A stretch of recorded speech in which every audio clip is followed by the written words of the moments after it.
Allez, c'est parti, démontage du chaperon. Alors, voilà, c'est 14.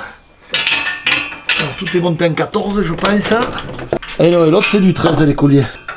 Voilà. Tac, tac. La première ligne. La première ligne, ça suffit. Parce qu'après, ouais, mais remarque à être là, comme j'ai plus le. Comme j'ai pas le pont de ciseau, ouais. Autant lever l'échappement, parce qu'après je vais avoir le pont de ciseau qui va. Tu peux l'enlever carrément. Ouais, j'ai le pont de ciseau qui va m'emmerder. On va démancher les deux du silencieux. Faut savoir sortir peut-être le silencieux, non? Ouais. Mais la sortie de silencieux, déjà, il est en 2 morceaux. Oui. Je pense qu'il y a peut-être un collier de l'autre côté aussi. Là. Et là, ouais, t'as un collier aussi. Ah, c'est bon. Oui. Ouais, je vais enlever le roue. Je vais finir de dévisser là. Je finis de dévisser tout là. Et après, on enlèvera les roues pour enlever le morceau. Là. Ouais.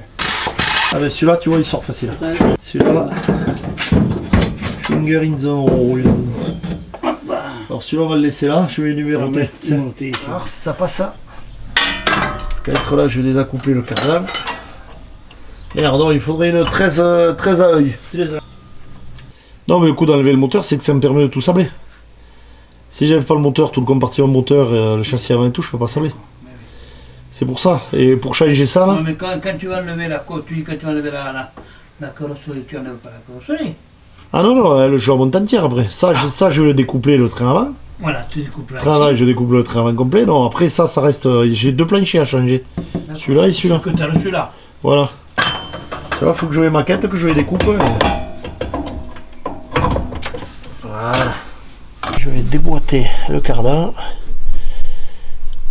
Et par sécurité, je vais virer parce que je ne voudrais pas qu'il y ait de l'huile qui tombe. Je sais pas s'il y a un joint spi ou pas là. Ah, ça va être surprise. Non. Impeccable. Voilà. Non, sur le côté là, sur le côté Robert. Sur le côté, ici. Ouais, fais gaffe de ne pas toucher par terre les axes et de ne pas perdre les 2 petits bouts là. Après, mine de rien, V8 c'est pas prise de tête. Hein. Non, d'accord. C'est. Bien d'accord. Tu vois, pour démancher, après c'est bien fait. Hein. T'as même pas d'huile, t'as rien qui coule. Hein. Non. Les cardans, ils sont bons. Ouais, le cardan, ouais, les croisillons et tout. C'est pour ça que je pense qu'elle a été commencée cette voiture avec l'arbre. Ouais. Tout ce qui était freinage, machin, le pont, je vais l'ouvrir. Mais je pense que dedans il est neuf. Est-ce que je vais rouvrir le pont? Je ne le connais pas, vous voulez peut-être. Si, je vais vérifier. Ah non, ben si tu ouvres juste une question d'huile, c'est pas. Tant que tu le démontes pas, parce que le plus. Non. Quand les croisillons, on peut faire les redresser. Non, ils sont à l'huile, c'est surtout qu'il te faut, si jamais tu démontes tout, il faut les resserrer au peson. Oui, exact. Comme il faisait avant là. Ouais. Alors ça, voilà, ça par contre, il faut un petit coup, ça fait vraiment que j'ai pas fait ça. On les a couplés le reste. Hein. Avant, j'ai dit fil électrique. On les a couplés ça. Voilà, et juste pour le soutenir, on va faire descendre un peu, et c'est tout. Ça va le soutenir. Je vais me mettre de l'autre côté aussi là-bas. Voilà. On met la chandelle en canne soutien. Au cas où les fils ne tiennent pas, mais bon, je pense que ça va tenir. Là, j'ai collé 2 échappements au plus haut. Allez. Ça va sur l'échappement. Là, il faut que je les accouple. Ça. Alors, le réglage, je vais essayer de le toucher. Tu as pu l'enlever? Oui, il manque un vis, mais je suis en train de regarder en même temps pour la boîte là. Ah. Parce que ça, c'est la tringlerie normalement, la rouge, qui doit remonter dans l'habitacle. C'est le levier, ça, non? Ça va être le levier. Désaccoupler pour pas dérégler la boîte, à la limite, dans un premier temps. Ici, il y a un boulon. Tac, je vais enlever le câble sans dérégler le câble, normalement. Parce que là, j'ai désaccouplé les 2 boulons de boîte. Allez, on va rester. Donc, on a dit, on le laisse en neutre. Allez, on va désaccoupler la boîte. Bon. Voilà. Ils sont prêts à tomber, nous attendons la chèvre. Je vais récupérer. En attendant, je vais vidanger le réservoir.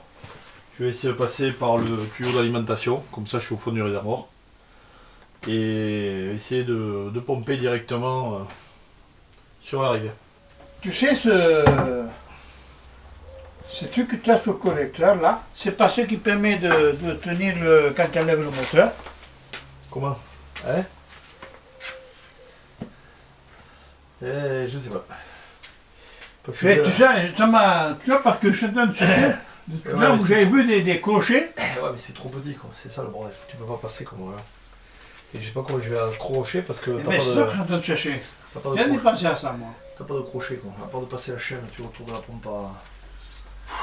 Mais t'as pas de crochet, quoi. Là, je sais pas comment l'accrocher après. Je le vois pas du tout où on peut attraper. C'est celui-là qui est vide. Alors je vais essayer de Tu vas siphonner. pomper quoi avec ça? Je vais essayer de siphonner sinon. C'est pour ça que j'ai mis un tuyau transparent. Tu chiffonnes par là? Oui, là t'es au plus bas du réservoir. Hein? Là t'es au flotteur, donc t'es au plus bas du réservoir. Donc nous allons déposer, nous continuerons la dépose du V8. Donc pour déposer le V8, là c'est presque, tout est presque pré-démonté là. Il faut enlever le carburateur et normalement mettre une platine au niveau du carburateur sur les 4 vis, qui est une platine ferraille avec 4 boulons, et de manière à avoir un crochet d'attelage au centre du moteur. Donc je vais déposer le carburateur.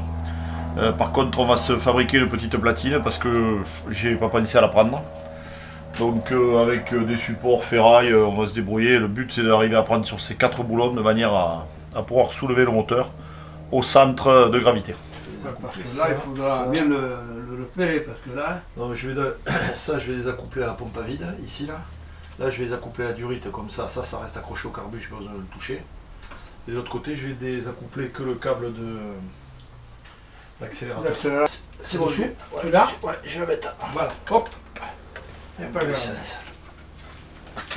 Oh, il est beau, hein? Il est beau. Le joint en dessous, il est. Non, ça va. Oh non. Non, le joint, il est neuf. Oh, il est bon, le joint. Attends, attrape-le, le joint. Donne, hein? Voilà. Ça va pas le bien. Oh, il est bon, il est pas abîmé, hein? Parce qu'il était pas serré, hein? En plus. C'est un double carburateur, C'est un double cœur. cœur. Ah, un double cœur. C'est pour ça qu'il est boosté, celui-là. Eh ouais, mais ouais. Perce ici, là.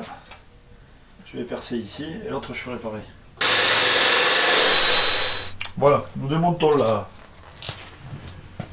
sonde d'eau, ancienne génération, donc c'est relié par un fil de métal qui permet de véhiculer l'information à la température jusqu'au mano. Voilà, donc nous avons regardé, je viens de regarder là, donc on va tomber le boîtier de direction qui est sur le côté parce que dans tous les cas il fuit, il faut que je le fasse refaire ou en prendre un neuf. Pour l'échange standard. Donc quand le tomber, je le tombe maintenant, ce qui fait que comme il est côté droit devant vous là, ça va permettre de libérer de la place pour pouvoir sortir les pipes. Pour monter le moteur et dégrafer les deux pipes d'échappement. On va créer un bac de récupération d'huile. Donc tout est détaché, tout est débloqué. Donc la chaîne est en place. Robert qui est en train de s'occuper des 2 derniers supports moteurs. Donc on a les 2 supports moteurs à l'avant que nous allons déposer. Mais par contre, comme d'habitude, le problème très difficile de choper les supports moteurs.